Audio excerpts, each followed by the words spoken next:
All right, back with the show. We're into the mailbox, and look, it's near the end of the year here. We have a lot of mail that you guys have sent in, and keep doing it, by the way. The starters at NBA.com to get all your questions in. Best way to do that, or you can jump over to Facebook as well. So let's just have a super edition of mailbox here. Let's empty out the mailbox before we get to the new year. First question, let's get right to it. Who are some potential first-time NBA All-Stars? DeMar DeRozan have a shot? That is from Jimmy Highflyer on Facebook. So he elected to go to facebook.com/thestartersNBA to get us that question. I'm going to stay with the Eastern Guard spot, and I'm saying John Wall is a lock. Because usually when assistant coaches vote, he's a lock. Usually when coaches vote, they look to see which teams are winning. Yeah. Well, they can in the Eastern Conference because no one is. So we'll just have Heat players and Pacers players. Honestly, that's what I thought. Wade will make it. But as far as the Pacers go, are you going to bring in Lance Stevenson? I don't think so. I mean, it doesn't matter if you're on a losing team in the East. Doesn't matter. They're gonna have to go by names. So I think John Wall, after Wade and Kyrie Irving get voted in, I think Wall is the next name because you've got guys that we'll mention a little bit later. DeMar DeRozan, maybe an Aaron Aflalo or somebody like that. But for me, John Wall is the next biggest name. And he sort of, in everyone's mind, evolved as a player this season, even if his numbers aren't spectacular. Whether or not he's a big name, too. You could make a case he is deserving to be an All-Star. I know it's in the East. But... yeah, because Rose is out, obviously, because Rondo is out, and the usual suspects like Darren Williams haven't been incredible. Yeah.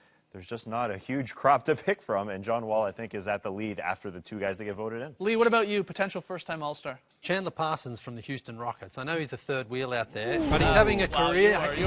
You are reaching. I know it's a stretch because there's a glut of forwards in the Western Conference, but he's been very consistent for them this year, putting up career high in points, field goals, three-point shooting as well.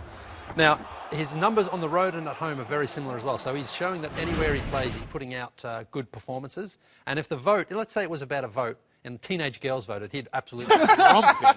In fact, a few dudes would probably vote for him. I'd vote for him. Handsome Chandler Parsons. I mean, I know he's probably not going to make it, but I think other coaches as well, because remember, this is a coach's vote for the bench. I think other coaches respect what he brings to the table in Houston. Trey? You guys are setting the table for me. We're talking about a glut of forwards. We're talking about DeMarcus Cousins, and that's my pick. As Tess mentioned, he's one of only 4 guys who's averaging 20 points and 10 rebounds this season. The other are Kevin Love, All-Star. LaMarcus Aldridge, All-Star. Blake Griffin, All-Star.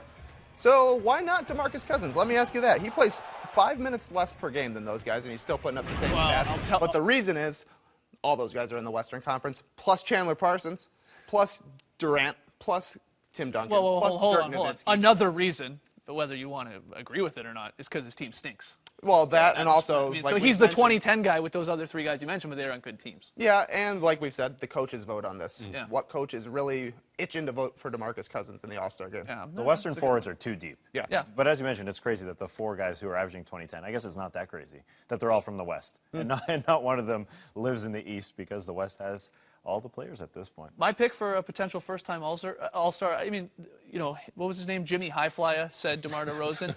I know there's a lot of support for DeRozan sort of getting his first All-Star nod, but if it came down to 2 guys, him or Aflalo, you have to go Aflalo. I agree. You absolutely have to. They have similar scoring numbers, similar numbers really across the board, but Aflalo is just much more efficient, especially from downtown where he's shooting over 40%, and he is a better rebounder and assist man. I just think he means more to this team. So Aflalo, to me, there are a bunch of other notable names, of course, before you start going crazy out there. Lillard, Steph Curry's never made an All-Star game. Yeah, well, that's a lot. I mean, these are locks. Anthony Davis is going to be in the mix as well. But let's hear who else. Maybe like try and find like I don't know, DeMarcus I would say as well, but like Chandler Parsons. Yeah. Those are long shots. Even Andre Drummond, someone like him this year. No, that's a good one. He's in contention. Especially in the East. You got a better spot or a better chance of making it. All right. So let us know. #the starters.